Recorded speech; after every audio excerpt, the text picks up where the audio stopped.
Hello everyone and welcome along to What I Learned This Week. This week we've got Dave Robbins in from Performance Property and he's going to talk us through a term that you hear a bit, rentvesting. Yeah. So what exactly is rentvesting? Yeah, it is a term thrown around a little bit at the moment. So rentvesting, it's probably more geared at the younger generation. Sure.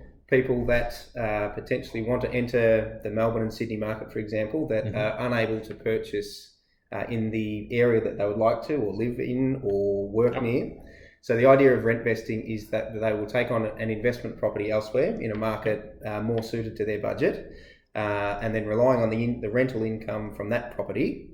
It's less of a weekly contribution for that client, and they maintain the flexibility and lifestyle by continuing to rent in the area close to their work or family or whatever it happens to be. Sure. So they get in the market, they're on the treadmill, they're paying the mortgage and collecting the rent, and then they're living, I guess, where they want to live and maintain their lifestyle at the moment. And the flexibility where you could be a shared house in Richmond, for example, that you meet the girlfriend or you settle down with the girlfriend and border onto potentially their own property. Sure. It allows that flexibility, but you've also got an asset building in the background that potentially is costing you $100, $150 a week to service the debt on that in a growing market. The whole idea is that you at some point you're going to want to re-enter the Melbourne market if you live in Melbourne. Yes. At the right timing rather than at the end of the growth cycle where we're at now.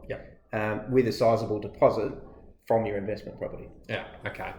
So I guess it's a bit of a way of building up some equity in property, increasing your savings as well as getting in the market. Sure is. And maintaining current lifestyle in the area that you want. For sure. Excellent. Well, if you've got any questions around that, feel free to post them in the comments section. Otherwise, Dave, thanks very much for coming in. Thank you, Tom.